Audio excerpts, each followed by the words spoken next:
your beds many years from now, would you be willing to trade all the days from this day to that for one chance, just one chance, to come back here and tell our enemies that they may take our lives, but they'll never take our freedom?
And welcome to Anti-Tyranny News Radio here on UCY.tv. Thank you for joining me this evening. We'll be diving into a lot of different topics. We'll kind of get into the whole 2016 circus here. Circus that we're calling an election. We also have some articles about the Texas governor versus BLM. A law that was lifted in Florida. We'll get into that. We'll also get into McAfee came out and spoke out against the FBI again. Have an article from Business Insider covering that. And quite a few other articles we'll cover. I also want to get into a Ron Paul Liberty report, Hidden Taxes, a Cruel Deception. Many people know of, the most common taxes that we call taxes. But really, when you step back and look at the broader scope, we don't realize to what extent our wealth is stolen from us, because taxation is theft, legitimized by government itself and the few people that take part in the system and accept the system when it says that it should be allowed to steal from you. So we'll get into this Ron Paul Liberty report and talk about this right after it. So here we go. Ron Paul Liberty report, Hidden Taxes, a Cruel Deception.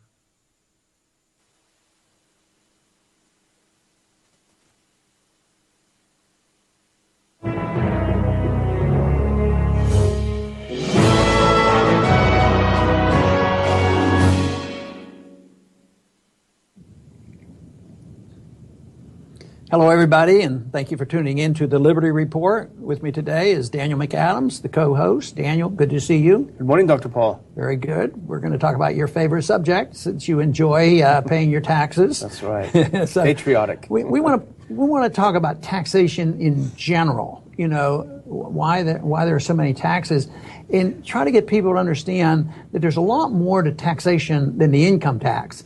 You know, if we had a limited government, which is a daydream, and we had none of these hidden taxes. We're going to be talking about hidden taxes that people don't even pay attention to, and they don't even think of it as taxes.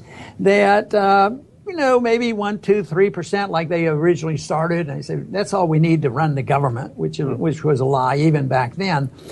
It would be a lot different, but that isn't the case. We have the income tax, but the income tax is a lot less important than the hidden taxes, because right now they say, well, poor people don't pay income taxes, which is true according to the current definition. But 50% of the lower bracket don't pay. During the presidential campaign, it came up and they said, one of the other candidates said, we got to make everybody pay a little bit. There's people who don't pay anything, has to pay their percentage.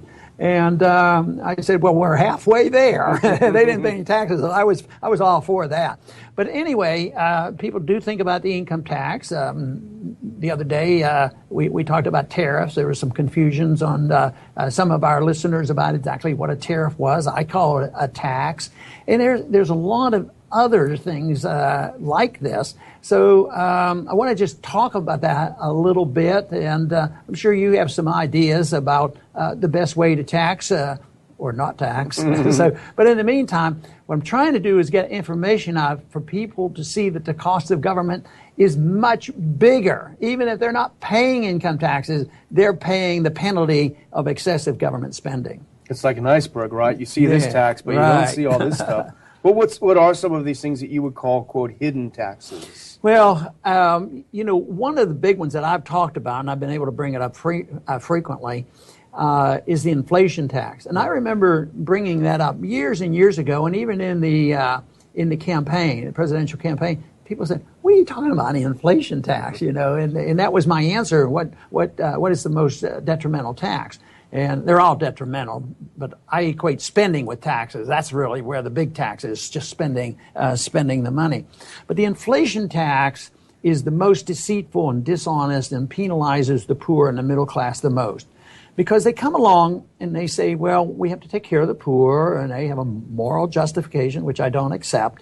And then they say there's a moral justification for caring for the world because there's poor people around the world. We have to take care of them. We're wealthy.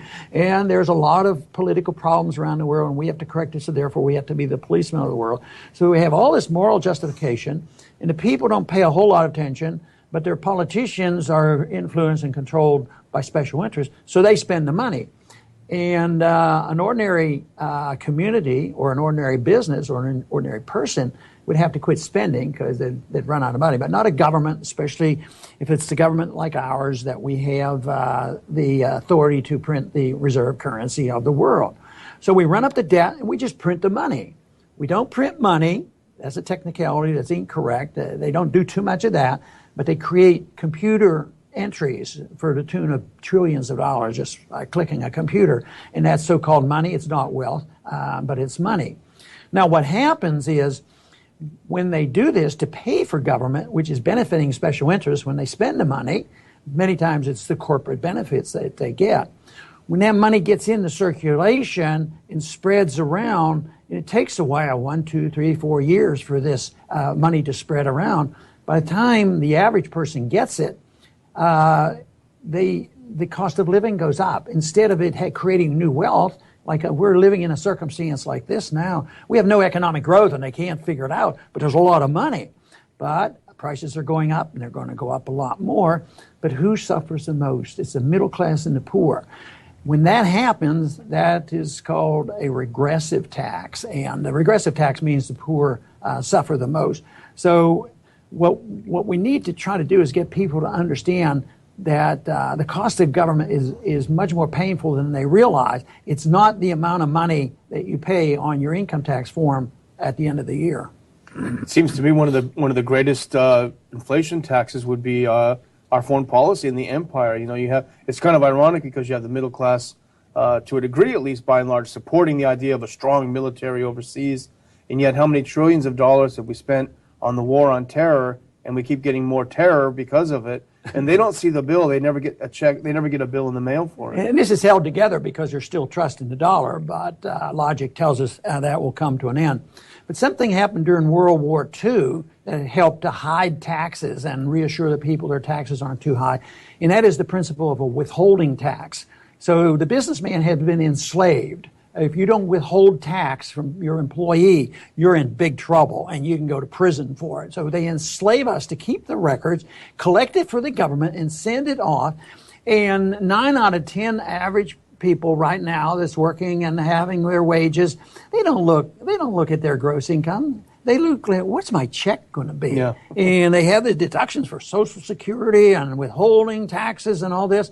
And at the end of the year, they'll say, oh, well, I got some money back from the government, and they think it's a good deal. A gift. So just think of the difference. I had a bill once that I introduced to abolish withholding taxes to wake the people up. So if the people knew they had to pay a tax every 30 days at the end of the month, believe me, this whole system would end. Instead of deceiving the people through inflation and borrowing. So the withholding tax does a lot to deceive people and help hide this tax. But this issue of tariffs, that's been around a long time. It's in the presidential campaign, and some people argued on the internet that this isn't a tax. This is punishing China and these different places. Yeah. But what if you're poor and you happen to be benefiting from products that are coming in from these other countries, and the poor people here are compensating, and they're able to buy tennis shoes for $25, and if you couldn't buy shoes, I'm making up the numbers. I don't know what. You could $25 if you get them imported from China, but if you get them made in the United States and you have wage pressures and different things like that, and you get $100, how's that going to help the poor people? So if you put the tariff on and the prices go up, maybe they don't go up to $100. Maybe they go up to $60. Maybe the price doubled, and the people still can buy them, but it cuts into that income, and the standard of living goes down. They can buy them less often, and this is a tax because the people end up paying for it.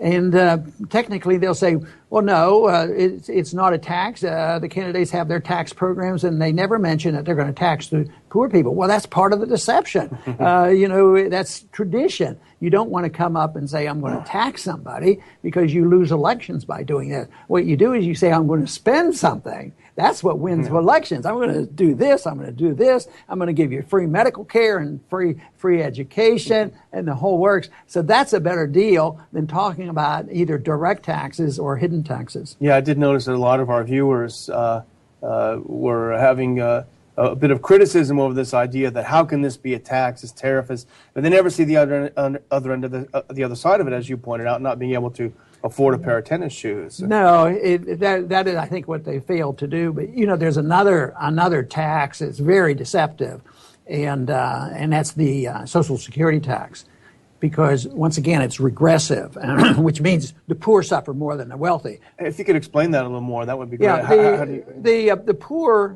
if you tax the lower income people more than the wealthy, that's regressive. But if you can say, don't ever tax the poor, tax the rich, which is very popular. In a way, that's sitting out there, but the rich finally get their tax havens, and the poor don't pay income tax, but they pay all the hidden taxes. Yeah. And they think, well, it's because we have to crack down on corporation. They should crack down on the fake corporations, the people who benefit from government and all this. But no, they suffer the consequence. The poor do. They're in regressive. Social Security is a regressive tax, because if you're making because there's a limit on the amount of income you have to pay on this. It's gradually going up, but if you're making $10 million a year, they don't worry about paying income tax. But if you're a poor person, you're not paying income tax, but you have a Social Security tax, that's a big hunk out of your check. And why I say it's dishonest is there's no Social Security fund.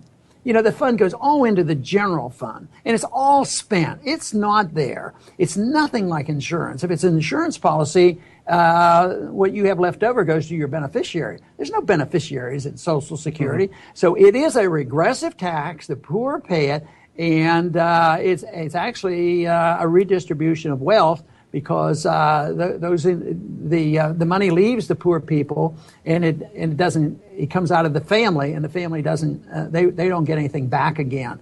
So that is a tax, but it's just too hard to explain that in a presidential campaign. Mm-hmm. About we need to straighten this out. Every once in a while somebody will mention Social Security, but that's a sacred cow. And the only thing that keeps that together is this illusion that you can create new money out of thin air forever, and it's going to maintain its purchasing power, and you're not going to have an economy go into the doldrums like we've had for 16 years now with no significant economic growth because of this taxation. But people have to remember that it starts with spending. I claim all spending is a tax, and a tax in quotes because it taxes the economy. The regulations are a tax on the economy because they have to be paid for. What about corporations? Oh, people say the solution is tax the corporation. But what if you're working on a close margin? What if you're taxed by saying you have to double the wages of your employees? From $8 an hour to $16 an hour. It's not a good economic policy. But if you tax the corporations either with regulations or excessive wages or just a higher income tax, and we have a high income tax. Corporations are paying 35% to 40%, and other countries are much lower. So we're not leading the charge. But how do they do that? They have to push the price of our products high. That's why people want to buy cheap. That's why they go overseas to buy a cheaper product, because the corporations can't be competitive. And then if the corporation said, my job is to satisfy the consumer. That's really what the job is, because markets are designed to help the consumer. So if I'm designed to help the consumer, I have to do something about this. I have to take care of my stockholders. So what I have to do is find a way to do this. So I'm going to do a natural thing is I'm going to go where the taxes are lower and labor is lower and provide for the people who need something. But then you become un-American, to do this, because you're the sinner. You're the one who created the situation where somebody lost their jobs. And that, of course, is just pure demagoguery, no understanding of economic policy at all, no desire to know about free market economics. And it is sad, because under these circumstances, the people get poorer. And I think that's where we are today. So on the one hand, you got to crack down on corporations and raise their taxes and regulations. On the other hand, they dare not leave this country. That's right. That's right. Matter of fact, they want to be taxed. They'll tax them to leave. And the other thing we were talking about before the show was semi-hidden taxes. That they're there, but you don't notice them as much. Sin taxes and a few others. Those taxes, that's deceitful, but it's not hidden. If you go, I assume, I don't go to movie theaters, but I bet you pay a tax to go to a movie. And I bet if you get on an airplane, which we do, you pay a tax on that. Yeah. If you go, you pay tax to buy your gasoline. It's on and on. Everybody knows they pay the taxes, but you don't add it all up. Percentage-wise, it's regressive, because if if you're in low income, you might spend 90% or more of your budget just to get by. So the percentage is tremendous, versus if you're very wealthy, the percentage of your sin taxes, if they are buying alcohol, bottle of wine, they call that a sin tax. That doesn't bother a wealthy person, but if somebody else wants to go out and have a beer, they have to pay a tax on this. So those are not hidden; they're up in the open, but they're invisible to the non-observer. If they don't observe it, that's why they can dwell on looking for somebody to blame. If they could just blame somebody for this and say, well, it's corporate greed that does that. Without even asking about what is crony capitalism. Crony capitalism has something to do with this too. So taxation is very detrimental. I think that the 16th Amendment was a real disaster.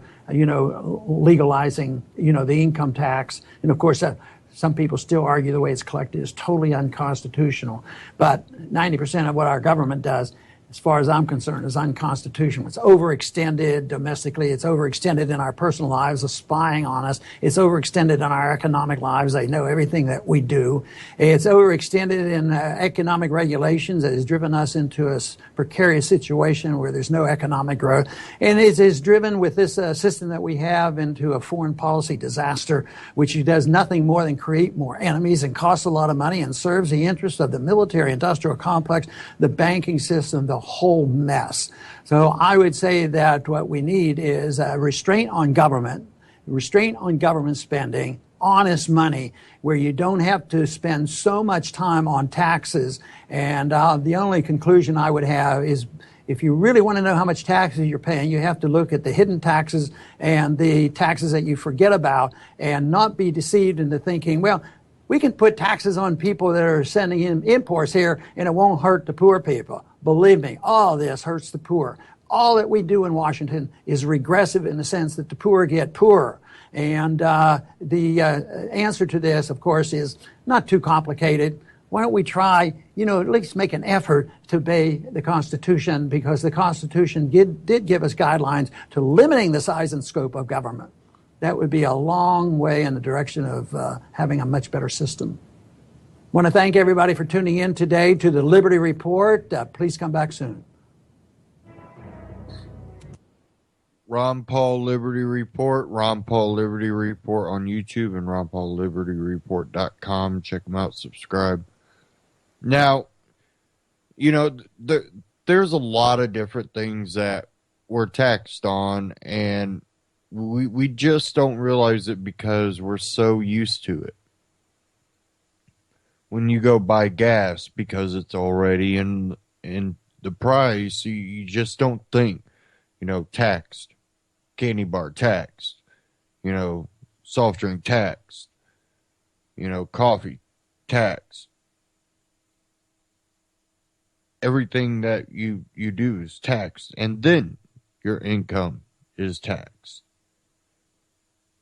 And a lot of us around here joke, well, I got so much back from the government that they stole. They gave me, a percentage of what they stole back. Because it really is theft. Because, well, if you don't pay it, they can come with guns and take your stuff away. That's theft. It's coercion. Call it what it is. If the mob does it and it's illegal, then, government doing it doesn't make it somehow more moral.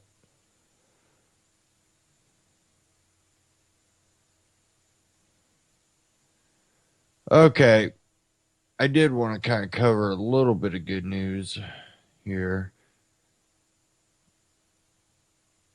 If it'll load. Here we go. This actually is from News4Jax.com. And this says, ban on cohabitation lifted in Florida after 148 years. And what this is one of those outdated laws that's not enforced. But you know what? I've talked about this before, about they might not enforce a law, but if they're not taking it off the books, why not? Well, we're not going to enforce it. It's stupid law. Well, then take it off the books. Get rid of the law. If you keep it on the books, what that gives is the ability for someone else to get into office and go, yeah, I like that law. We haven't enforced it in 75 years, but I like that law. Let's start enforcing it. Make criminals out of people. But this is, again, ban on cohabitation lifted in Florida after 148 years. And it is still illegal in Mississippi and Michigan. So people in Mississippi and Michigan, you probably should be aware of this, because even though they may not enforce it, you're still doing something that's illegal, and if they're not going to enforce it, take it off the books. That way you're not doing a criminal activity. You go, I'm not a criminal for doing. By law you are. Moral, that's opinion. It says here, couples can now legally cohabit in Florida after 148 years of the practice being illegal. Governor Rick Scott signed a bill repealing the law this week. Men and women who lived together before marriage was defined in Florida law as to lewdly and lasciviously associate, which was a second-degree misdemeanor according to the Miami Herald. Violators could face up to 60 days in jail and $500 fine. Michigan and Mississippi are the two remaining states where cohabitation is illegal, the Herald reported.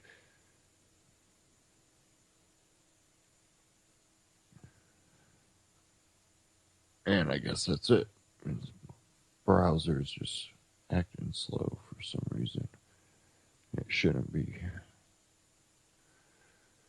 And then, you look at that law, there's so many stupid laws. Just type in stupid laws by state, and you'll see some of the laws out there that are on the books. They haven't been repealed. It makes a lot of people criminals for things they do and wouldn't even know they're criminal for doing it. And, people go, I don't care if people know what I do or what I say because I don't do anything illegal. You might want to second guess that. You might want to start actually looking at some of the laws that are on the books in certain states. Because you might just be violating the law. And you wonder why maybe government surveillance on its own citizens might not be a good idea. Because it's not going to stop crime, violent crimes, and, things that are actually bad for a society. But it will make more, innocent, peaceful people criminals. There's certain states that have laws about when you can take a shower or a bath.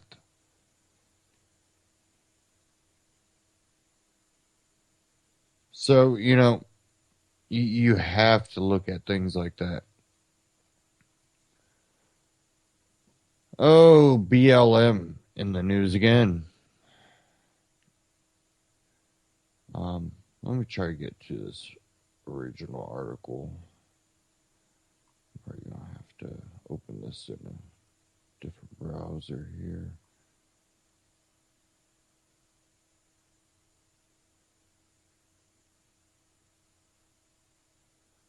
Let's see if I can.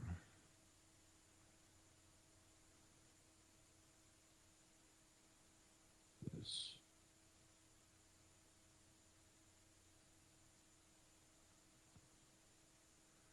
It's being a pain in my butt here. Sorry.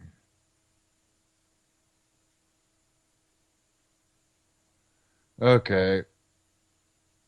I'm just going to read it from here.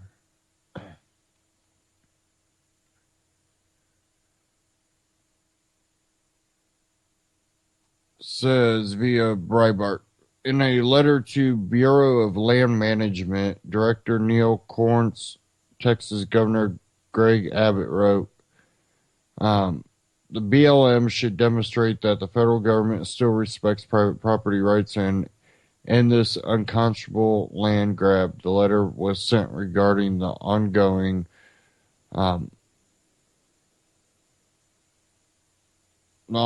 battle between Texas landowners and the federal government. Abbott's letter references the battle between Texas landowners and the BLM, first reported nationally by Breitbart, Texas in April 2014.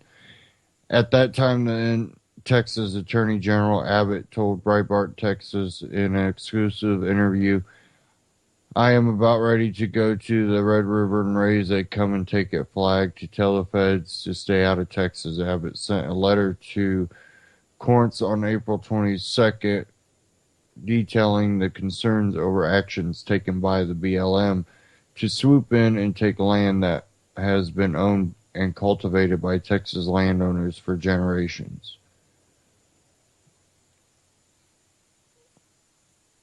In the Texas governor's newest letter to the federal agency, Abbott expressed the frustrations felt by many of the landowners who have been involved in this ongoing battle. Abbott wrote, Texas will not wait any longer.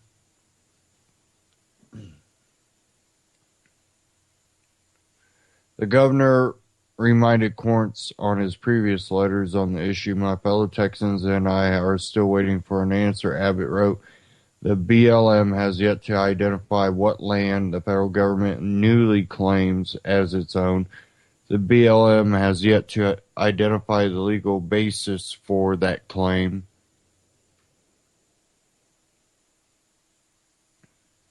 And the BLM has yet to identify the process by which Texans can protect their land and private property rights. Governor Abbott's office confirmed to Breitbart, Texas, they did receive 2 letters from Director Corntz. They indicated, however, the director's letters were not responsive to the questions that were asked by the then Texas Attorney General, Director Corntz's letters are attached below. Again, this is at freedomdaily.com. Abbott's letter continues, the landowners along the Red River have lived and labored on this land for generations. The BLM now inexplicably seeks to take control of thousands of acres of private land for undetermined recreational activities. Throughout the process, the BLM has minimized the landowners' grave and legitimate concerns while providing no clarity regarding the authority for taking the land in the first place. Which is BLM. They just think they can go in and just take it and not have to do anything. Explaining to landowners that the process is long and complex, that surveys will be done, or that landowners will eventually be able to file a color of title lawsuit is neither solution nor solace. Instead, it is an illegal taking. These actions harm Texans now by clouding the title to the land their families have owned for generations. As well as you well know, the BLM's actions prevent landowners from borrowing against the land to finance business operations, or selling the land to new owners looking to cultivate their own economic freedom. But the implications of your actions are not merely financial. In many cases, your actions threaten to take the very homes above these Texans' heads. In August, Breitbart, Texas reported that Texas farmer Tommy Henderson won his 30-year battle with the federal government to get his land back, land that had been in his family undisputed possession and control since 1904. Abbott chastised the BLM for failing to resolve Henderson's land issue in a timely manner and stated that the government's actions have deprived a Texas family of their private property for 30 years. Unfortunately, Abbott wrote, the realization of this mistake does not appear to have deterred BLM's much larger land grab. As the old saying goes, those who don't learn from their history are doomed to repeat it, but Texas isn't going to let history repeat itself. Abbott's letter concludes, our Constitution, the same Constitution you have taken an oath to uphold, rests on the principle that governments are created to protect private property owners' rights, nor not destroy them. This principle is enshrined in the Fifth Amendment of our founding document. The BLM should demonstrate that the federal government still respects private property rights and end this unconscionable land grab. Breitbart, Texas reached out to BLM spokesman Paul McGuire for a reaction to Abbott's letter.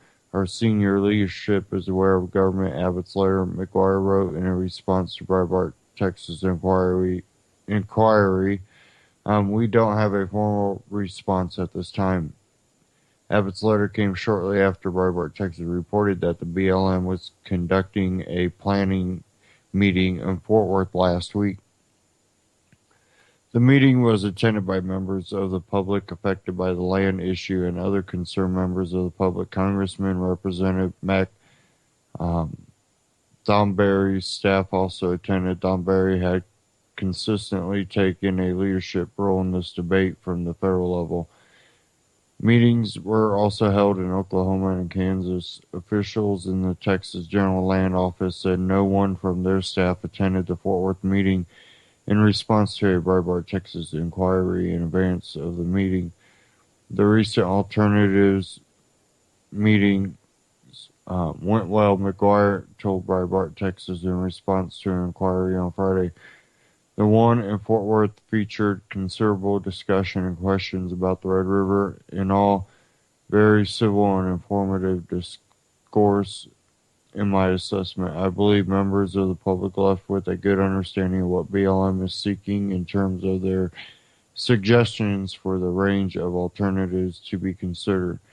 Governor Abbott's entire letter to Director Corns is attached below. Director Corns' previous responses are also posted below. And again, freedomdaily.com. And the title of this article is Texas Governor to BLM, Get Your AWS Out.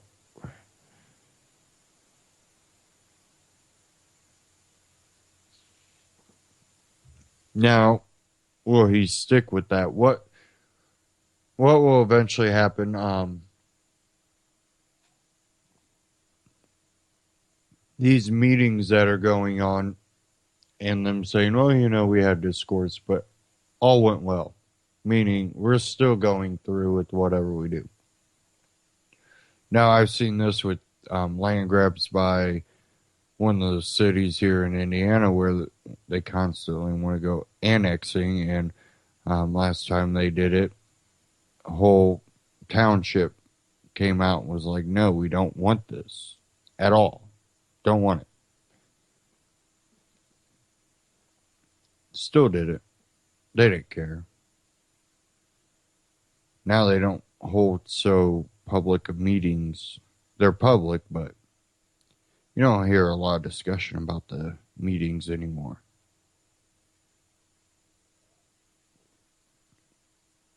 But they're running in that problem because here they go again trying to annex. Actually have another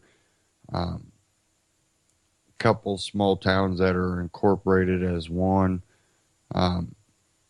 looking to annex part of that area to prevent that city from annexing it because they are small and they kind of just act as more of a town rather than a city. They can fast track it a lot faster than the city can, and therefore they could annex it before the city gets a chance to, preventing these people from being under the city's grab, which will keep taxes lower, keep money in the community, and the restrictions of the city compared to these towns are considerable, where they just fine you for everything. Most people in the inner city can't afford the fine, and it's just pitiful. Pitiful.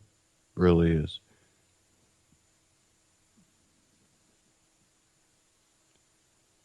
Okay. Give me a second here.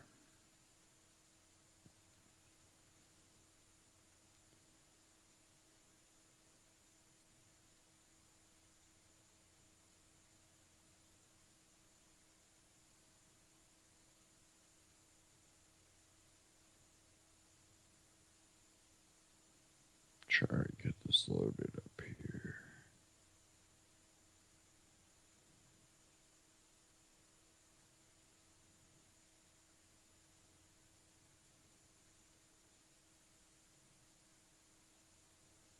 Okay, here we go.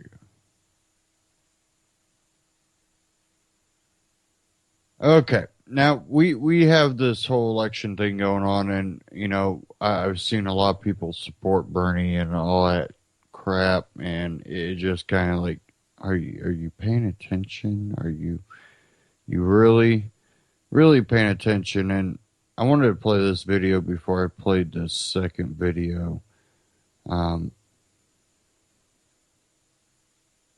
This one is from We Are Changed. So is the second video that I'm going to play. But this one is You Won't Believe What We Saw in Socialist Venezuela. And a lot of people know Venezuela right now is collapsing under a socialist system. And you end up finding out, hey, it doesn't work like you think. You can have the stores, but there's nothing on the shelves anymore.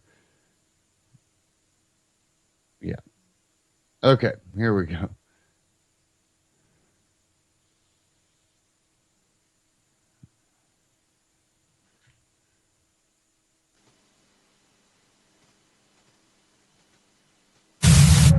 This is Gradowski of WeAreChange.org here in the barrios of Caracas, Venezuela, one of the top murder capitals of the world. What am I doing here? I'm crazy. As a journalist, I try to give you stories that all the other journalists are afraid to show you. I want to show you the raw truths of exactly what's happening in this world, but I think I did too much coming here to Venezuela. I'm joined by another crazy man, the one and only Jeff Berwick of the Dollar Vigilante. And the things that we have experienced, the things that we have seen here in Venezuela are absolutely insane. Jeff, just go off some of the things we saw here. Well, I think just coming out of the airport and being told we actually were met by some people that we knew, and them telling us that this is the most dangerous area, is just walking out of the airport. And then we found out after we left that just a few hours earlier, a man was killed. They attempted to rob or kidnap him, and then he was killed. That was just our initial. Of course, we had to change money inside the airport because to get the amount of hyperinflation here is actually just unbelievable. You need a backpack full of money to buy a dinner. And then once we got into town, it was just crazy story after crazy story and we're just seeing the lineups. This is a true country in collapse. This is a hyperinflation and socialism reaching its ultimate end. This is a true economic Armageddon. Venezuela is in a state of emergency right now. Its currency has been devalued 92% since the last 2 years alone. And the things we have been experiencing here, I mean, I grew up in Brooklyn in the 90s. I saw people shot. I saw people stabbed. My friends got killed. I went through all that. But what I've experienced here is far more than I thought I would ever see anywhere in the world. And it's like the criminality is brought on by the government as a way to control the people. Like, we were driving by and our fixer showed us this huge building. And he was like, yeah, this is a building, a skyscraper, that's being run by a criminal organization. There's people squatting in there, and this is where all the kidnapping happens.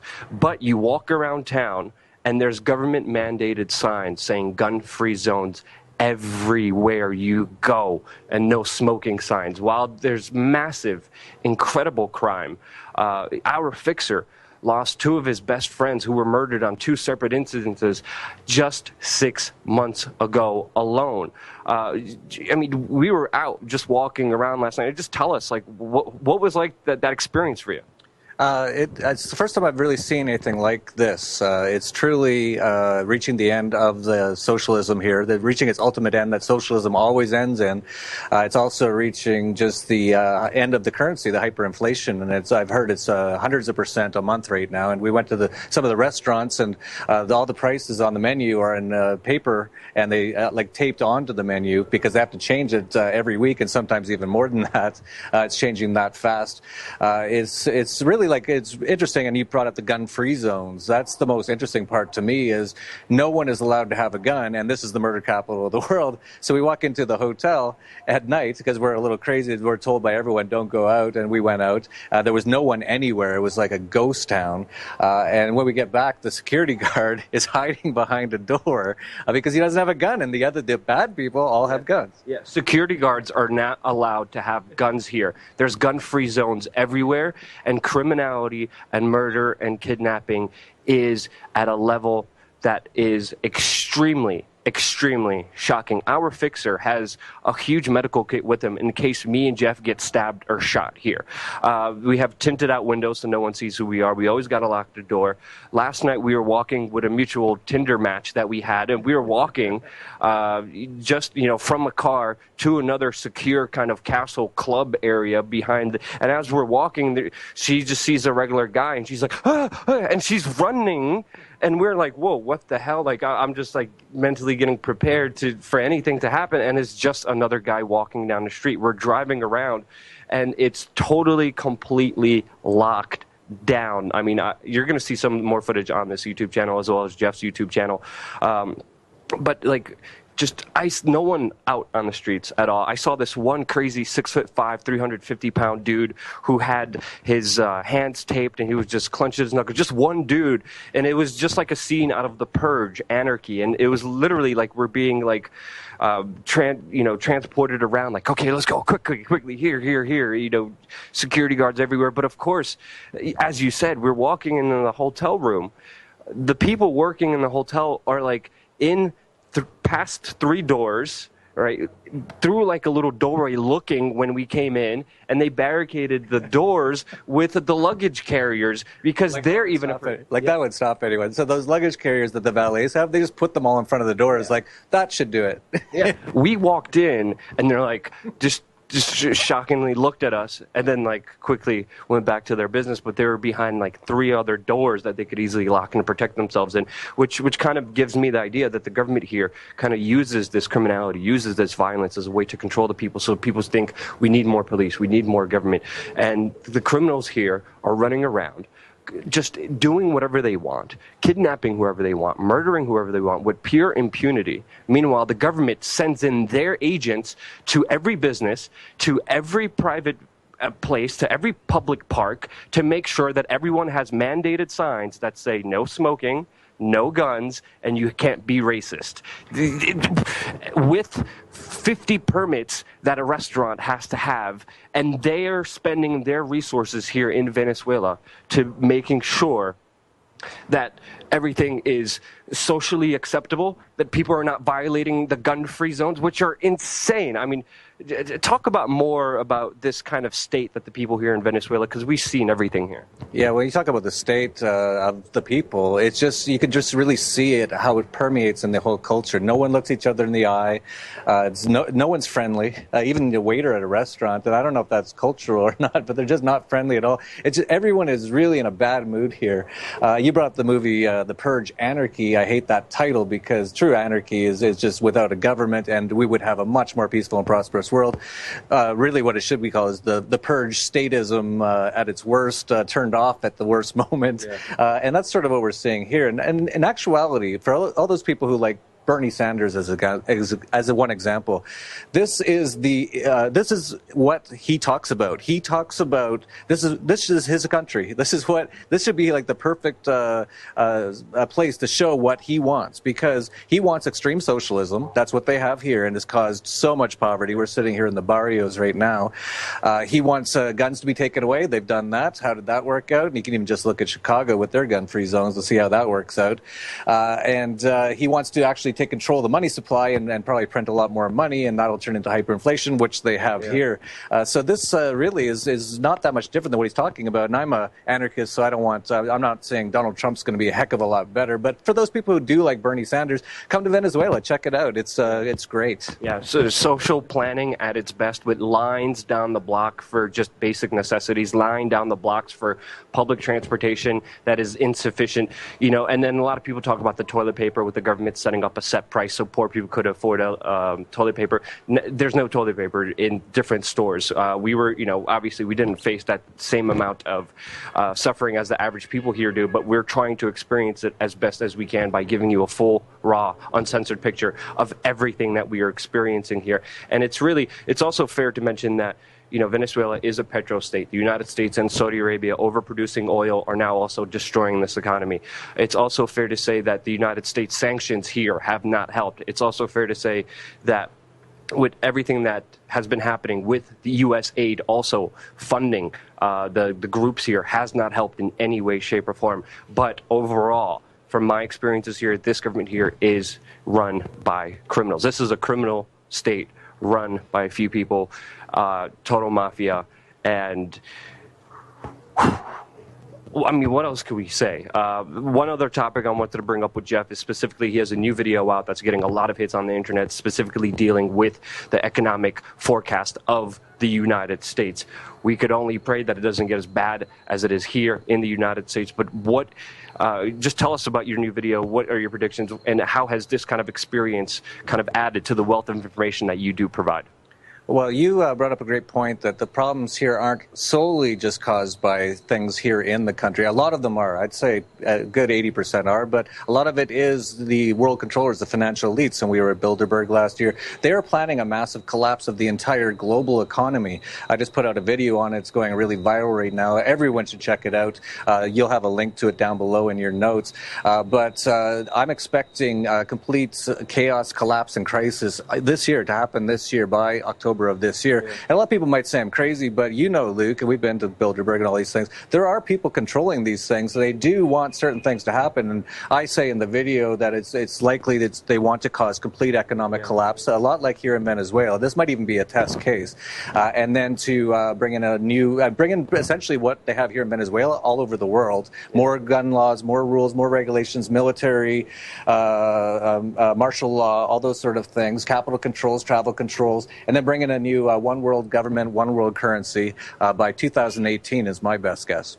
Jeff, thank you so much for your wealth of information. We're seeing everything happen here on the front lines with the suitcases of money that you need just to buy basic necessities. As we know, after the 2008 financial crisis, it was never fixed. It was just paid over with more lies and more bullcrap. It's only a matter of time. The United States keeps printing and inflating the currency as well. It's only a matter of time for the truth to come out. And you need to be prepared and you need to be smart. We've taken a lot of precautions to make sure we are safe. Nothing has yet happened to us. But for all the sponsors who are sponsoring We Are Change and keeping this independent, free news organization for you and by you, we're going to have a special behind-the-scenes video showing you just all the tips and tricks on how to not get murdered and kidnapped in Venezuela, which luckily, thank God, we have not yet. Stay tuned here on the front lines, reporting from Venezuela, where the United States has just deemed just a year ago a terrorist state. Here on the front lines, this is Jeff Berwick and Luke Radowski. Subscribe. We're going to have a lot more information coming here your way on youtube.com/We Are Change.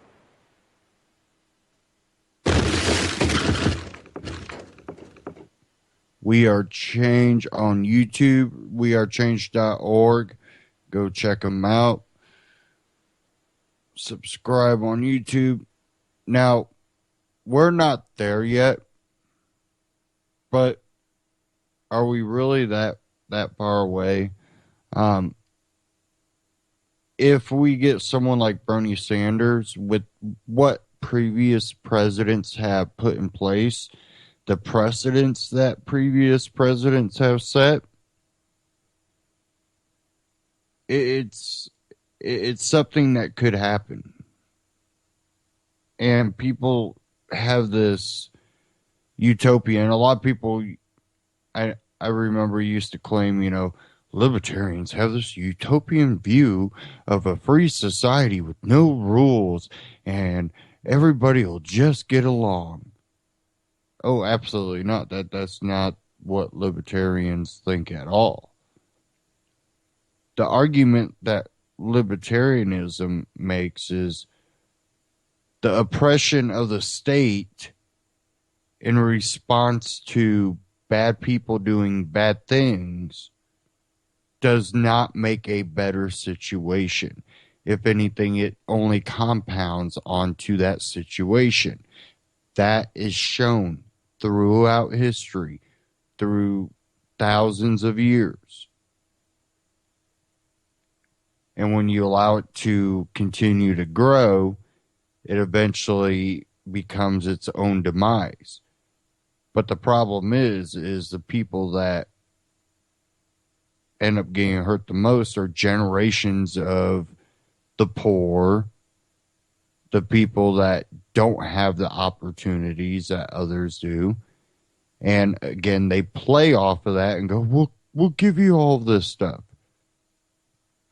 Then they just inundate where everyone goes to college. almost all of them get some type of degree.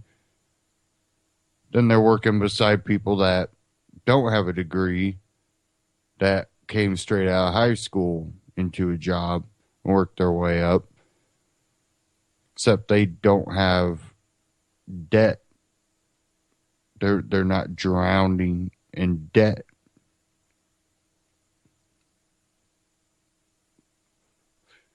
You know, one of the degrees that I see the most is a business degree. You know, how many people are going to go in debt for a business degree and work beside people that don't have anything but a high school diploma? How is that going to work out? Now, I'm not saying that college, there's no need for college. You know, there's a need for knowledge. There's a need for education. There's a need for, experience too. And I just think that not everyone needs to go to college. We don't need to base your success on college. I think, one, it depends on the field. Two, I think it depends on, did you just go to college, or were you working actively as kind of an apprentice while going to college for that field that you're in? So it's something that I think that we base too much on. Do you have a college degree? I think we need to base it on people's ability and the fruit of their labor, kind of more of a free market approach to it.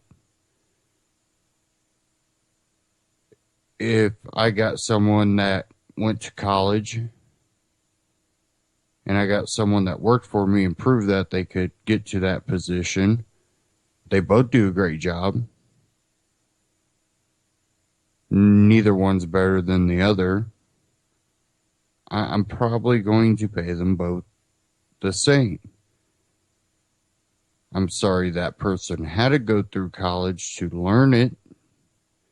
I think there's better ways. And I would evidently, as a business owner, be giving people opportunity to do it without the college. I think, the apprenticeship that there used to be, I think needs to come back.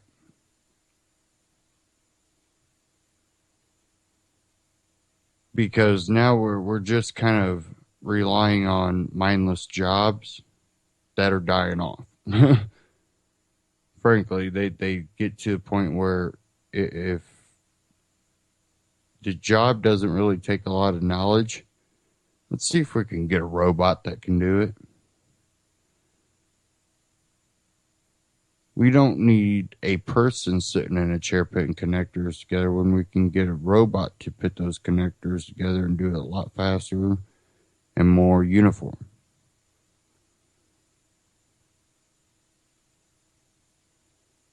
And it makes things cheaper. So we need more opportunities for people to also go out on their own and make something of themselves.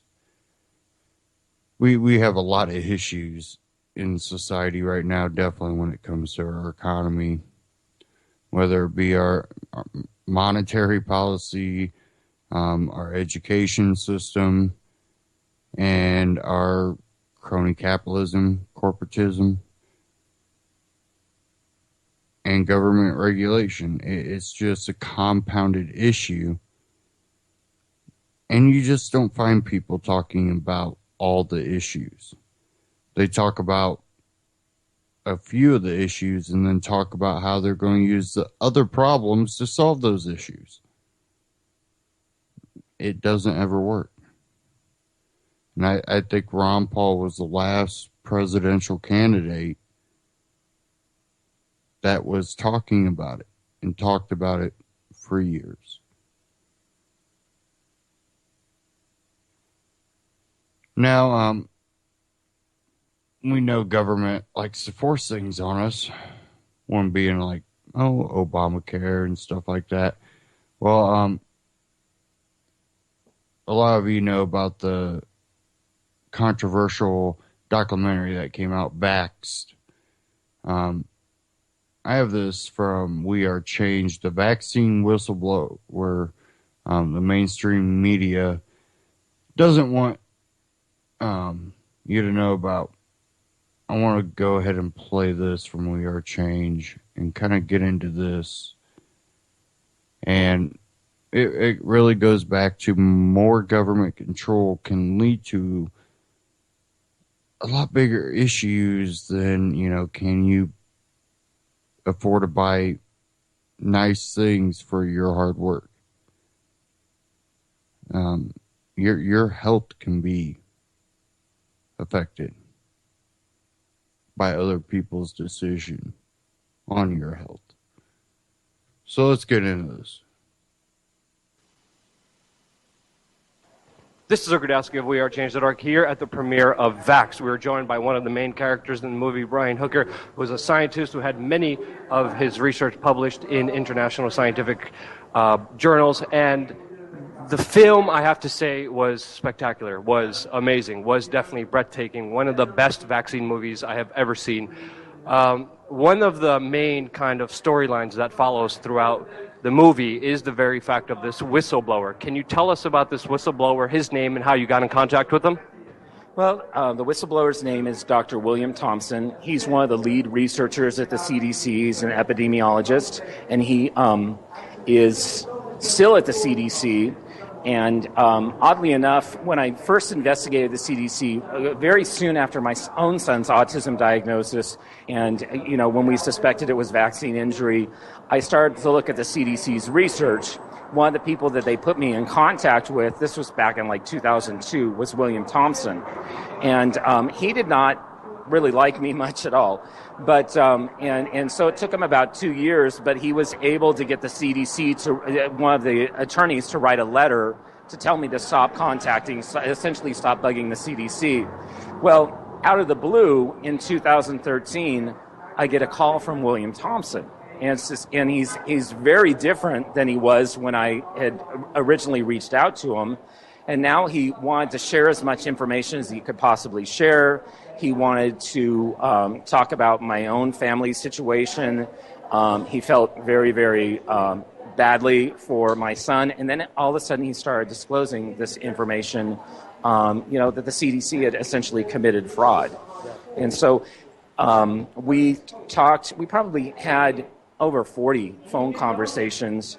I ended up, because the nature of the phone conversations was so revealing and I felt like the public health and safety was in jeopardy, I did legally record 4 of those phone conversations without his knowledge. And so we then continued our relationship until about August of 2014 when the story first broke.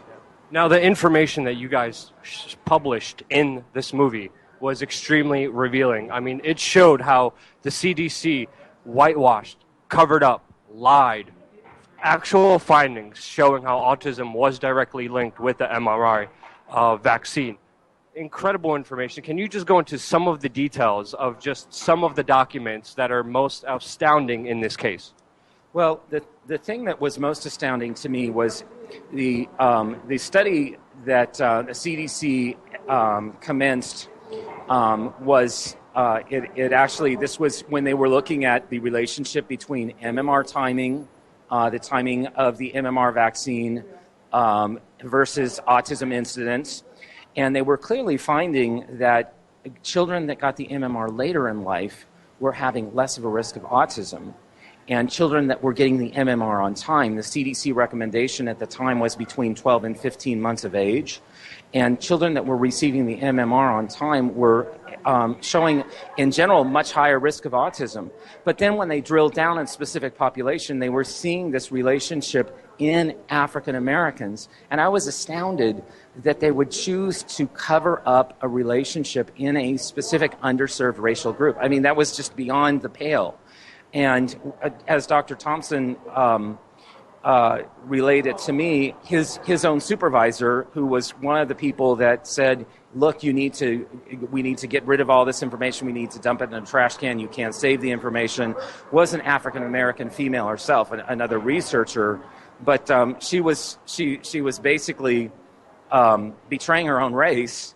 And even though the evidence was very, very clear, children that were getting the MMR early were at a much higher risk of getting autism. And outside of that, there's another phenomenon called isolated autism. This is children who get an autism diagnosis but don't have any other types of problems like cerebral palsy or hearing impairment or visual impairment. And they saw astronomical risks in isolated autism. Children that were getting the MMR on time were much, much higher, about 8-fold higher risk of getting isolated autism versus those kids that waited until after 3 years of age. And in this case, they just abolished the data. They didn't, they didn't try to dilute down the effect. They basically just said, we're not going to publish this result, and it never saw the light of day. And if it hadn't been for Thompson, then it would have never seen the light of day at all. So. Incredible cover-up on an extremely important issue. 1 in 45 people now are affected by autism. It used to be 1 in 10,000, and people are even projecting that the number is going to be 1 in 2, strongly affecting African Americans and males. Now, this case is still open. There are still chances to actually blow this case wide open with government. What can we do? How can people get involved? And how can it be open? Well, one of the things is getting theaters nationwide to screen this movie, to get word out. When the Tribeca Film Festival originally had this movie in the lineup and then pulled the movie, the mainstream media then started to really look at this very, very seriously. And I believe that as more people see the movie, then the mainstream media is not going to be able to ignore it any longer, and we won't have to rely on wonderful outlets like yours in order to get our news in terms of what actually is going on with pharmaceuticals like vaccines. But that's the first thing that they can do is really call your local theater, say you want to see Vax from Cover Up to Catastrophe, and then also write your federal congressional representative and say, look, you need to subpoena William Thompson.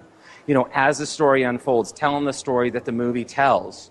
That here is a CDC whistleblower who is basically sitting in the CDC waiting for somebody to subpoena him. He cannot testify on his own accord without losing his job at the CDC, so he has to be subpoenaed.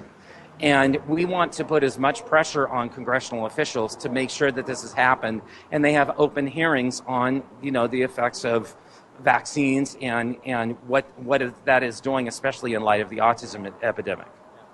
Thank you so much for all that information. Thank you so much for your bravery. The film was incredible. Definitely get it out there. Tell all your theaters you have to see this movie. When it comes out, it's going to blow a lot of people away.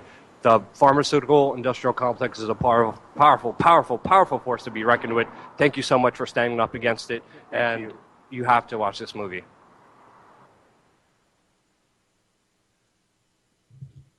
So we have a situation too where it's still able to be fought, but we know how powerful the pharmaceutical industry can be with their lobbyists and buying off politicians. So it's an uphill battle, but I think really the awareness of it all, I think, is what ends up biting them in the butt. So I guess we'll just see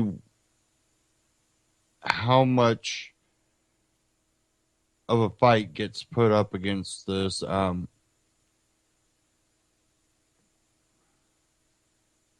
We have a lot of conflicting stuff coming out about people supporting and not supporting, and it already seems like people are being threatened, but, actual evidence of it is not there yet. So I think that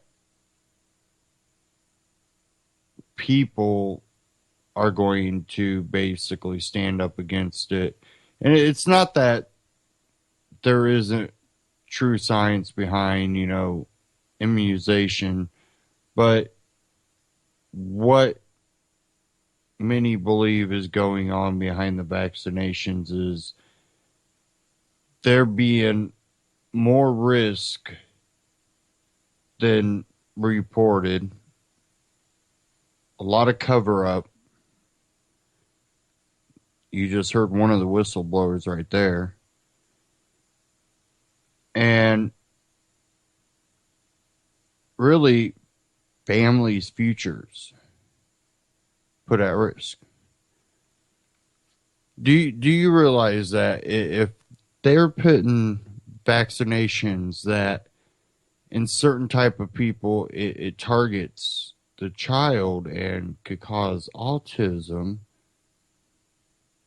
that, well, if one of your children might get it, then there's a good chance that multiple children, if not all, would possibly get autism because of the vaccination, maybe. And that's what this whistleblower is claiming, that, in certain people that it would cause an increase.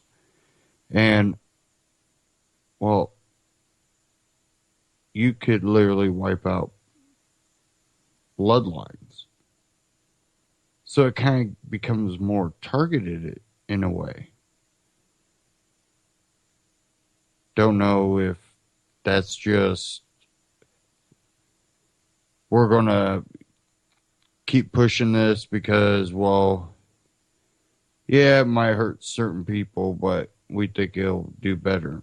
Well, you hide that information, and then we have people going, well, you should be put in jail if you don't have your kids vaccinated. We got government saying, oh, we should force you to vaccinate. With information like that being covered up, that doesn't seem like it's a good thing for people. And usually if it doesn't feel right, it probably isn't.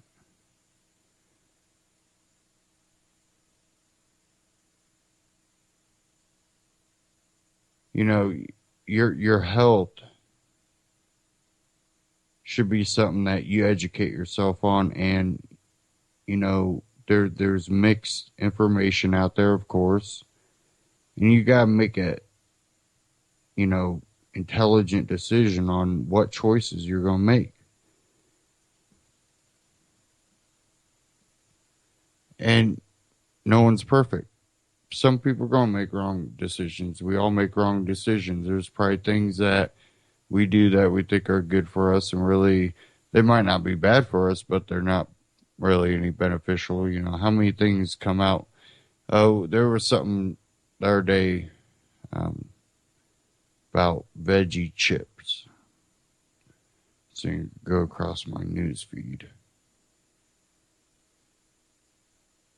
But talking about how there's a lot of veggie chips out there that are mainly potato.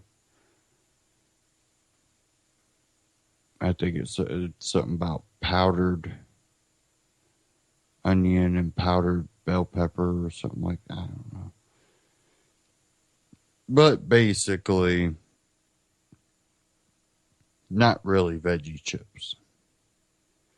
So it's one of those things people think, oh, I'm going to do something that's healthier. They're really not looking that far into it.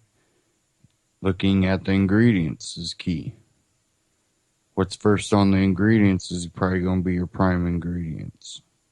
What comes last on the ingredients list are probably going to be very minimal.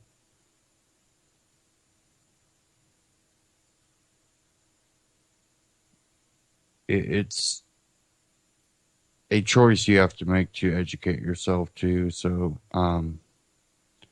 if you decide not to take the chance to educate yourself and research yourself, then you're kind of relying on other people to make those decisions, and that's what you have to blame yourself for if something goes wrong, because you didn't want to make that decision. And you can't make decisions on everything and, you know, be knowledgeable about everything, but I think there's a lot of things that, you know, I'd rather leave the football up to someone else and kind of look into what I'm eating a little bit more. I'm not super picky, but I do try to eat healthy for the most part that way, and limit my junk food and fast food stuff. It's not something that I want to eat and go, yeah, I'm healthy. I just had a McDonald's cheeseburger. Probably not the healthiest thing you could eat. So, probably not the worst thing you could eat either. There's a lot of bad stuff out there. But, you know, one day might come out that things that we eat today that we think are healthy might not be as healthy as we thought they were. Again, you can't be perfect, but at least take an effort. And I think the more freedom you seek, the more effort you do take in kind of looking into yourself and going, I'm going to not be perfect, but, you know, at least put a little effort in. I care enough about myself not to just give up. And when we look at politics too, maybe when we look at front runners and the secondary front runners in the two main parties, couldn't we go, you know what? I'm not going to make one of those decisions. Talking about other decisions, though, one of the people looking for the Libertarian nomination, John McAfee, there was an article, Business Insider. I wanted to cover this real quick. Let me try to get back up here. Okay. This out Business Insider, John McAfee to FBI. I'll put the pit bull snapping at your ankles or I'll be the pit bull snapping at your ankles forever. John McAfee is running for U.S. president as a member of the Libertarian Party. This is an op-ed he wrote and gave us permission to run. On Friday, the Department of Justice yet again assumed either that we, the American citizens, are idiots or that we will, through fear, cave into its arguments that to have security, we must give up some personal privacy. I, for one, being unafraid and fed up with being assumed to be an idiot. I thought I had ended the FBI Apple issue when I debated Steve Rogers, the FBI mouthpiece, on CNN for 15 minutes last month. Steve began by declaring that to gain security, we would have to give up privacy. Knowing that privacy is necessary prerequisite to liberty, I marveled at how a high-level FBI mouthpiece could have missed reading Benjamin Franklin's magnum opus with witticisms. Those who would trade privacy or liberty for security are deserving of neither. I grabbed hold of Roger's ankle and chomped down until at the end he conceded that maybe we could work together. The FBI dropped its request that Apple unlock the iPhone used by one of the attackers in last year's San Bernardino, California mass shooting after I disclosed that the FBI had a contract with Celebrite, an Israeli mobile device forensic company signed in 2013 to purchase devices designed to unlock any iPhone. And yes, the FBI was fully aware that it had these devices before the legal challenge to Apple. I assumed after DOJ dropped its court challenge that it would be the end of it. And I would get back to the task of campaigning for president and hopefully doing a little fishing. But Friday, in a letter, the DOJ said it still wanted Apple's help to access data on an iPhone used by John Feng, a meth dealer in New York. On hearing this, I immediately assumed I was having an LSD flashback and took a substantial quantity of benzodiazepines to bring myself down. After sufficient time was allowed, I checked back into reality and discovered that, in fact, this hardly believable action on behalf of the FBI was real. Nothing has changed. Does the FBI think because I am 70 I'm tired and I will not go through this nightmare again? It is planning to arrest me on bogus charges so I have no access to the media. Has it contracted a hit on me and plan on my not being around to fight? Don't discount this last question. I was living in Belize when 42 armed soldiers stormed my property. They were paramilitary thugs trained by the FBI in Quantico, Virginia, and supplied with AR-15s given to them by the U.S. government. They shot my dog in front of my eyes with one of the AR-15s to prove they were serious. They destroyed $500,000 worth of my property. They tortured me, all because I had refused to be extorted by the corrupt government of Belize. I know fully well, more than most of you, that FBI is capable of. I am alerting our government now. I will not ever give up the freedoms and privacy that are taken away from me through any inaction on my part will likewise be taken away from the children and grandchildren of every one of you who are reading this article.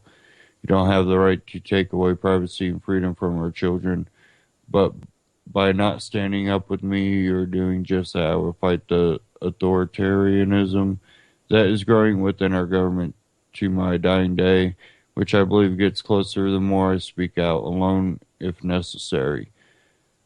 But do I need to be alone up here? Not even Apple CEO Tim Cook has thanked me for my efforts. I am branded eccentric, a misogynist, a fugitive. But where might you be if I weren't up here risking everything? Consider that for a moment. Where might you be? Now, I think he is a little eccentric and a little bit of a mystery to most people, but his belief in freedom has been pretty apparent. But, there's a lot of things like, I seen somewhere that, most of the candidates, when asked about the non-aggression principle, kind of shrugged it off, which kind of makes me think of, well, every other politician. But this whole Apple and the FBI and the federal government, like I said, this isn't about being able to get an iPhone. This is about remotely being able to access any iPhone and get any information off of it, having a backdoor that way. That's what they want. And apparently they're still fighting for it.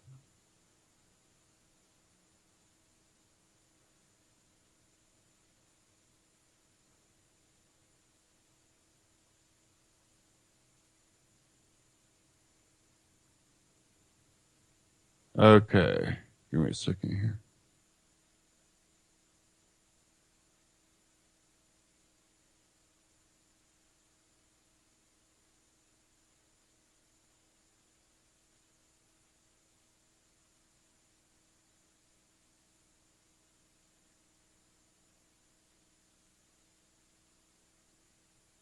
Sorry, I'm having a little issue here.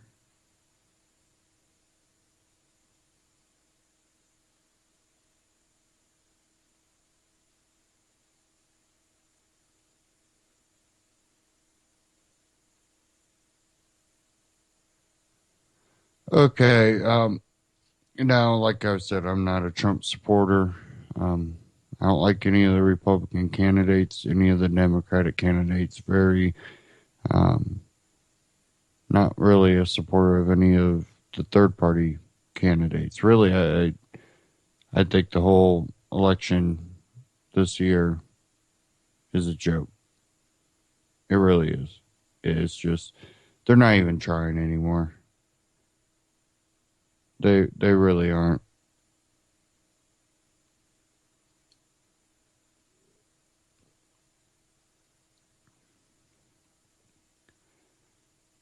Okay. I have one from AMTV. Last clip we'll play here.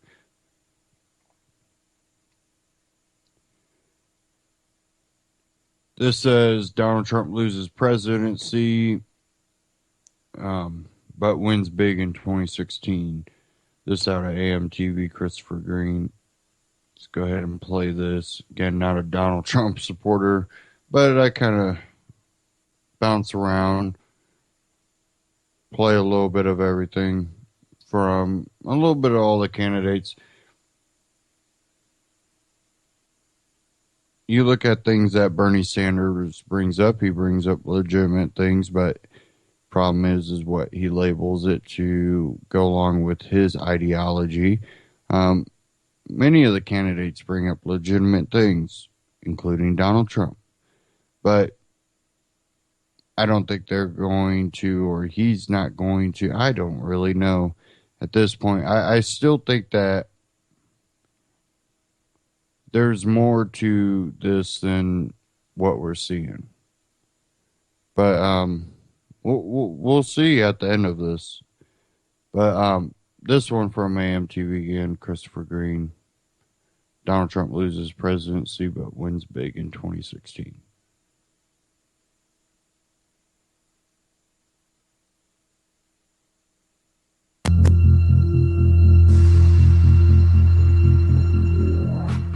Visit our sponsor, criminal defense attorney Mark J. Victor, right now.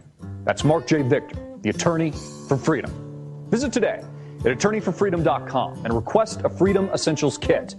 Know your rights and get advice from a certified specialist in criminal law.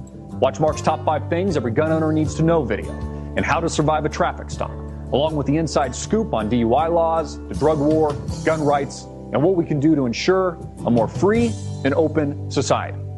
Hey everybody, I'm Christopher Green, and you're tuning into AMTV, Alternative Media Television. It's Wednesday, April 6, 2016. Donald Trump loses the presidency, but wins big in 2016, and I'll explain.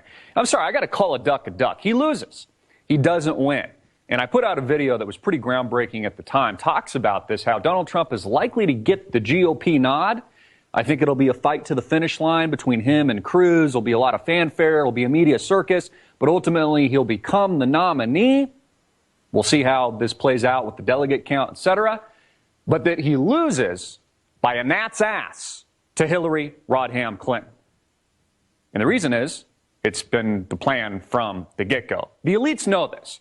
Wall Street knows this. In fact, I even read an article earlier this morning that said basically just that. They're pricing in almost a guaranteed Hillary Clinton win.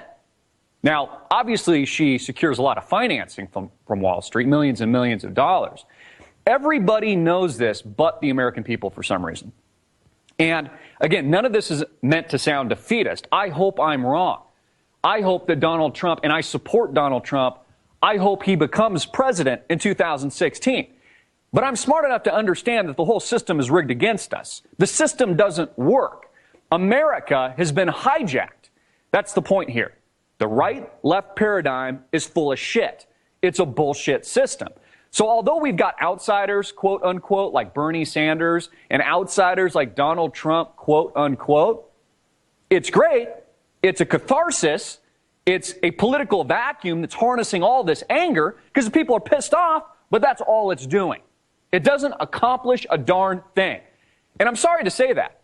You know, it's my job as a media analyst to call a duck, to give you a real opinion as I see it. And this is what I see right now. Now, the loss in Wisconsin yesterday was devastating for Donald Trump because it greatly diminishes his chances of securing an all-out majority delegate count of 1237 in order to secure that GOP bid to become the nominee. Now, it's not that he still can't. Again, I think it's going to be a fight to the finish. I think he ultimately gets the nod and beats Ted Cruz. But let's make no mistake about it. The loss yesterday night was devastating. Bernie Sanders did well. Very interesting, but Hillary Clinton is still dominating the delegate and, most importantly, the super delegate vote. So we'll see if there's a brokered convention. We'll see if the outlier in Paul Ryan comes to reality. We'll watch all of this media circus play out. But again, Donald Trump loses, in my humble opinion, in 2016 to Hillary Rodham Clinton. For a reason, because it's pre-planned, it's pre-engineered, and that's the system. There's no democracy. It's not a constitutional republic anymore. We've been hijacked by a Manchurian candidate. And the only way in God's green earth that Donald Trump would become and win the presidency in 2016 is if there was an outright coup in the United States of America. You know, we see this in other parts of the world because the U.S., through its CIA intelligence assets and allies, engineer it in places like the Middle East. We see it in Egypt, for example, with the revolution and re-revolution. We see it with the ouster, backed by NATO, and murder of Muammar Gaddafi. We see it in Iraq. We see it in Afghanistan. We see it in all these places. That's what it would take in America for Donald Trump to truly win. Now, he's still a winner. Don't get me wrong, because this is a media circus, and he's a media magnate. And he's going to be able to use this to his advantage, which he absolutely should. Again, he's a mass marketer. He's a salesman, the art of the deal. He's a closer. He'll probably end up suing the Electoral College. There'll be all this fanfare around it when he loses by a gnat's ass to Hillary Clinton. And it will only translate into further speaking engagements, speaking fees, reality TV shows, more entertainment, and hoopla, which is where Donald Trump comes from. Now, he should do that. He should use the anger of the American people when he ultimately loses. But ultimately, it only pads his pockets even more. I mean, let's be truthful here. This actually works in Donald Trump's favor, even if he loses. If he wins, he becomes the president of the United States. Not likely to happen. And if he loses, he only uses this marketing campaign to his advantage, and it only increases the stature of the Trump brand. Absolutely brilliant business move. And that's exactly who Donald Trump is. He's a brilliant businessman. So he can't lose. Yes, he might lose the presidency. I think he does. But ultimately, at the end of the day, he wins. Also, I wanted to talk a little bit about the Panama paper leak that went out, which honestly is so full of shit, I couldn't even read any of the information that the mainstream media was spewing our direction. Because we all know it's a psyop. We all know it's full of shit. Just like Edward Snowden, double if not triple agent, this is the perfect definition of a limited hangout, where they supposedly leak all this damning information on the elites, but nobody at the highest level goes down. George Soros isn't affected, the Rockefellers aren't affected, the Fords aren't affected, the Rothschilds aren't affected because they engineered it. So we know who's behind it. We know that the leak is an absolute psyop. It's psychological warfare. It's bullshit. It's the very definition of a limited hangout. Just like with Edward Snowden. What did Edward Snowden tell us? That the NSA is spying on us? Well, tell me something, Snowden, I don't already know. Again, it only covers up the more damning information that they don't want leaked out to the public. Again, none of the Rockefellers, none of the Fords, none of the Rothschilds, none of the hierarchy, upper echelon of elites in this country are affected by this leak at all. They've been glossed over for a reason, because they're the same individuals that engineered it. So we all know this to be true. We also know they're behind this rigged election in 2016. It all ties back into this propaganda bullshit web. You know, it's absolutely amazing. And people are just caught up in this bread and circus. I mean, it's just such good entertainment. And it's all a facade. It's all a ruse. And honestly, frankly, pisses me off. I'm angry today. I'm angry. Americans, I think, are smarter than this. A lot of them are. I know a lot of you tuning in are. You see it. You see the game like I do. You see the ruse. You see through the bullshit. You can wade through it. You know it's a lie. You know, it's saddening because this country has literally been hijacked. It's been taken over. There's been a silent revolution, a plot in the making that goes back hundreds of years. And it's been successful. Our country has been stolen from us, people. It's up to the American people to take it back.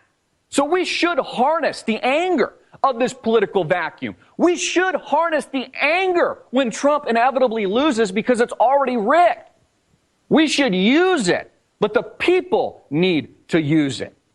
Again, the only way there is a real change in this country is that if we quote unquote take it back. If there's a legitimate coup to bring America to its greatness again, back to the constitutional principles and values that made up the foundation that our founding fathers set up for us in the first place. Our worst nightmare has become our reality. This is the George Orwell 1984 situation, dystopic reality that all of us fear. We live in it today. We see it through mass media. We see it through technology. We see it through the surveillance state. We see it through psychological warfare like the Panama Papers. We see it through trillion-dollar bank bailouts. We see it time and time again. Yet for some reason, nothing changes. Isn't that interesting? Not a freaking thing changes. And it's a piss-off. We need to demand more as the American people. We need to understand, if we don't already, that we have the power. Again, use and harness this political vacuum. Harness this anger.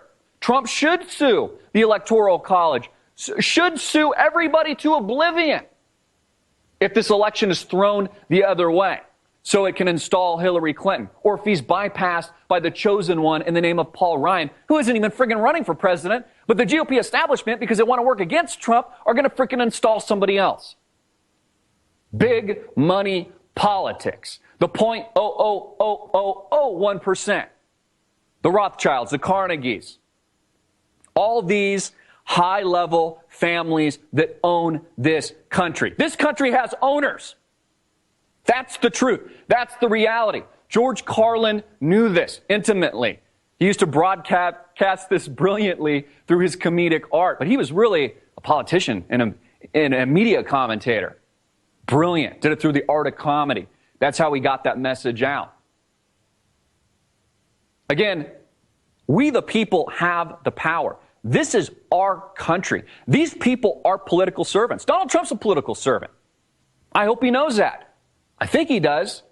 We certainly know Hillary Rodham Clinton doesn't know that. She is a true elite bought and paid for by these scumbags.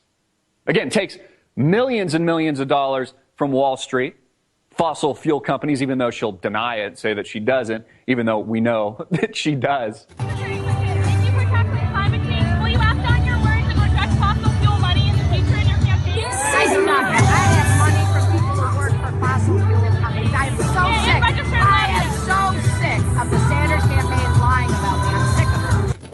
Takes money from these families indirectly through these NGOs and special interest groups, etc., ad nauseum. This is a very dangerous time in American politics. This is a very dangerous time in American history, and it makes me sick to my stomach. America used to have balls. We used to be fighters.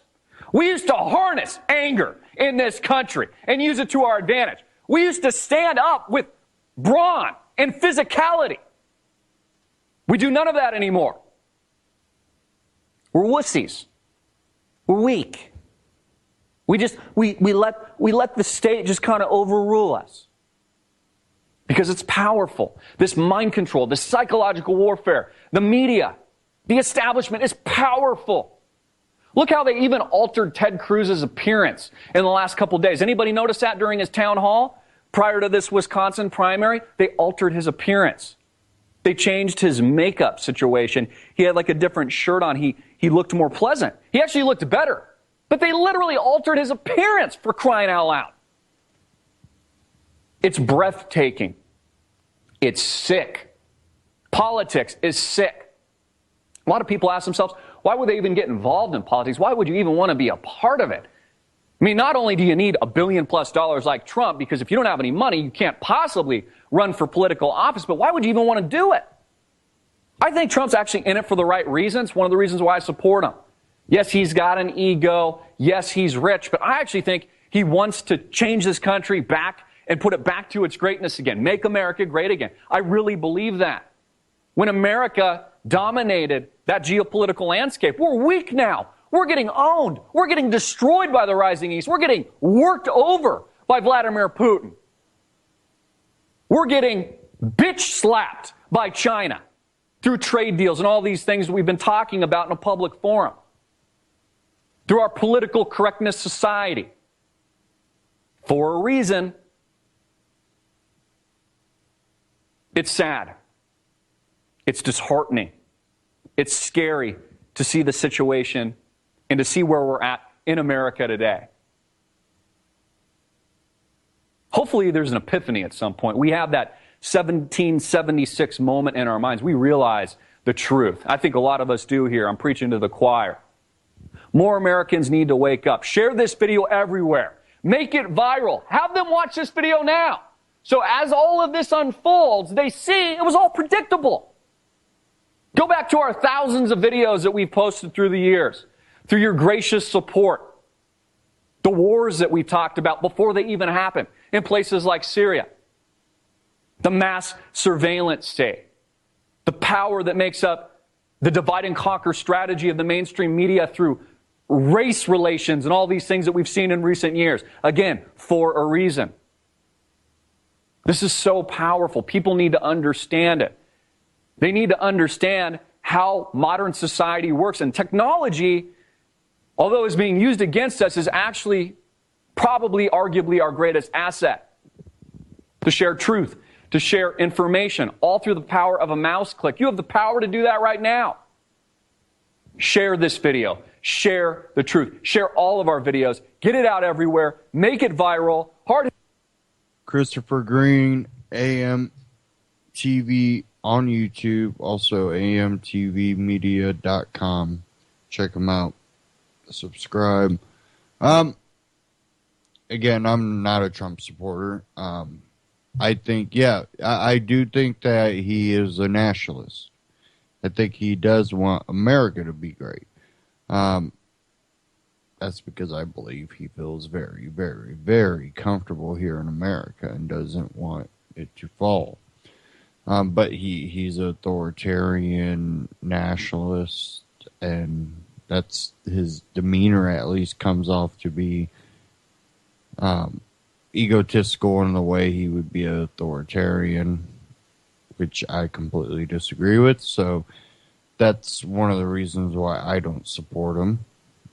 One authoritarian for the other, I don't think accomplishes anything. It's just a Band-Aid that only opens up another wound, and we keep repeating history. Again, why I look at this whole election like a circus. What are our real options? We don't really have any real options. We haven't had real options other than Ron Paul, which, again, they weren't going to let win the election.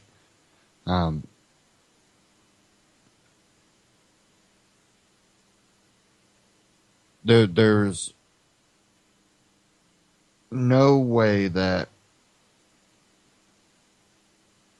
we're going to get out of this issue without a outsider just coming in and getting some crazy amount of support. Maybe a next election cycle. Not a lot of hope out there. We'll see what really happens.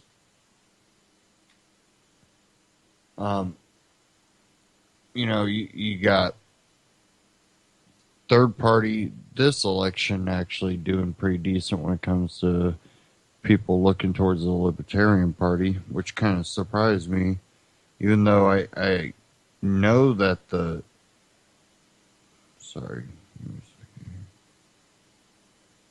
I know that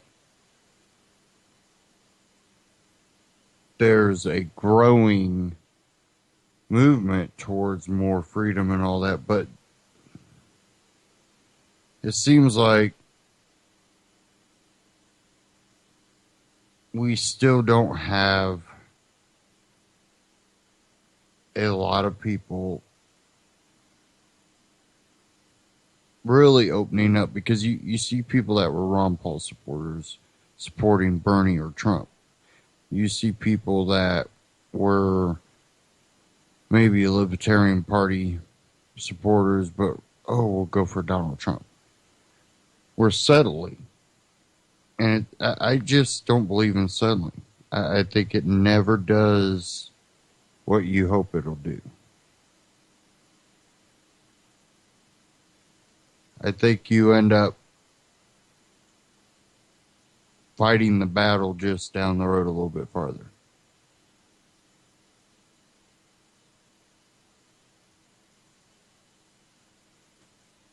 Okay, let me try to get this article up, maybe.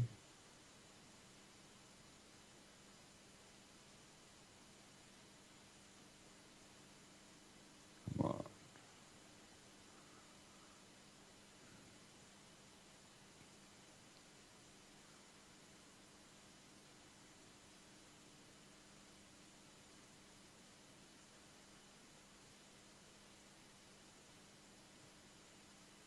Okay, I guess it's just not okay.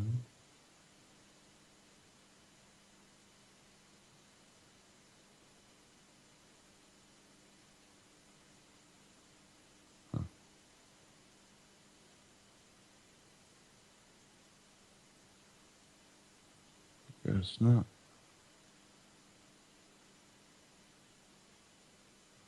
Okay, we'll just move on then.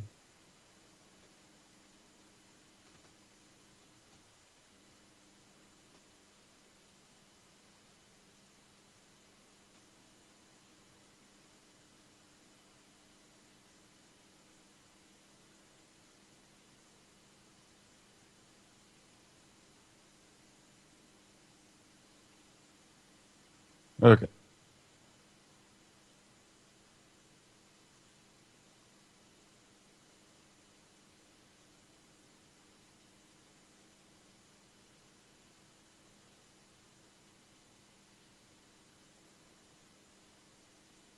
Come on. Sorry, guys. Browser keeps freaking out on me.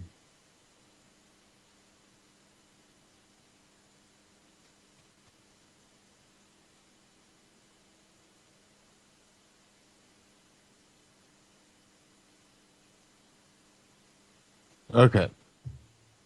Now, a lot of people have been wondering why Kasich is still in the race. And I think it's to help dilute Trump's delegates, for one, and also keep Trump's delegates down. I think it's to control both of them, because even though Ted Cruz, I think, isn't really a truthful guy completely. I think he's more scripted, it seems like. Maybe too polished. But I also think that he's not what the establishment wants. Even if he's willing to do some of their bidding, he's not who they want.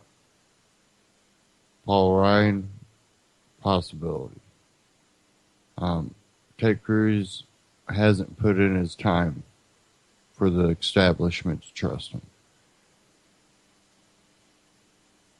He's played a little bit with them, but he's also kind of went off on his own.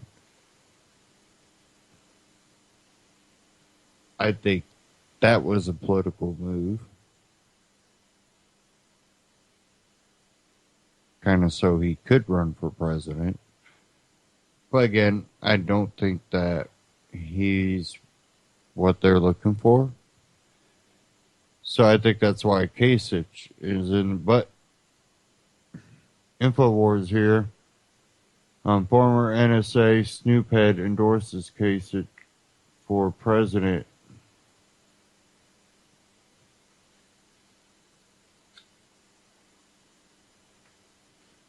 And I think this is to try to dilute some more of Donald Trump's support, but I don't think it's going to work. So maybe it's to help dilute Ted Cruz's. That might make more sense. I don't know. We'll see. But it says here the former director of CIA and National Security, well, NSA, has said that only viable presidential candidate in his eyes is Ohio Governor John Kasich. General Michael Hayden, the architect and overseer of NSA's most intrusive spy programs, endorsed Kasich in his statement, even though the candidate cannot mathematically win the nomination and even trails some who are no longer in the race in terms of delegates. Governor John Kasich, who served 18 years on the House Armed Service Committee, is the only candidate in the entire field that with the best experience, expertise, and leadership skills required to be Commander-in-Chief, Hayden said in a statement. John Kasich has serious proposals to strengthen our military, defeat ISIS, and stand up for freedom around the world. Proposals that rise far beyond bumper stickers and amateur rhetoric, the statement continued. Hayden would naturally not be a supporter of Ted Cruz given that Texas Senator's previous sponsorship of legislation to rein in the powers of the intelligence community. Kasich has taken a more standoff position on government surveillance, saying that civil liberty concerns should be balanced with those of national security. In February, Hayden also slammed Donald Trump on foreign policy, saying that the military would have to disobey Trump if he followed through on certain campaign promises as president, referring to Trump's suggestion to torture suspected terrorists and their families. Hayden told TV host Bill Maher if he were to order that once in government, the American armed forces would refuse to act, even though they didn't before. Hayden also commented on Trump's condemnation of the Bush administration for not doing more to act on pre-9/11 intelligence warnings. Hayden stated that there were good enough warnings for the intelligence community about a coming terror attack in the months before 9/11, but that no action was taken for political reasons. Even if we had the data to be more specific, which we didn't, what's the politically acceptable mechanism that George Bush does? If he imposes a TSA thing on August 15, what's the attitude of the American people? What are you? He actually may have caused more harm. Hayden, who was in charge of the NSA when 9/11 happened, said in response to a question on Trump's comments.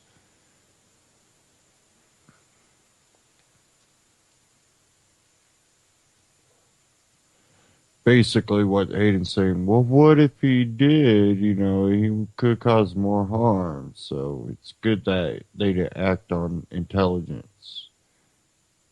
What?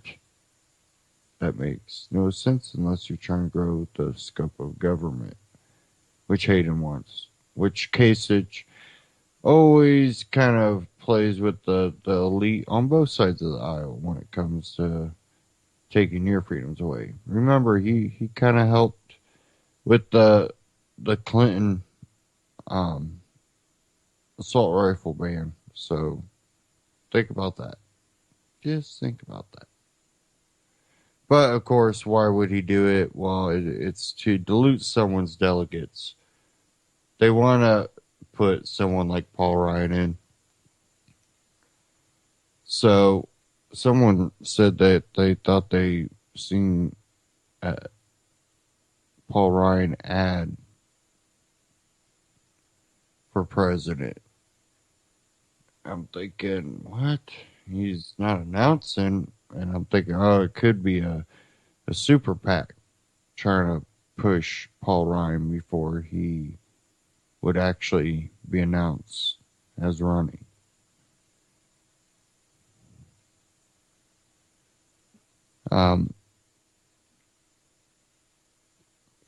Again, if you don't remember, Paul Ryan replaced Boehner, which many point out he's just as much of a elitist politician as Boehner. He's going to play the same. Yep, we're going to get along, us and the top Democrats and top Republicans. You know, he's that type of person, politician.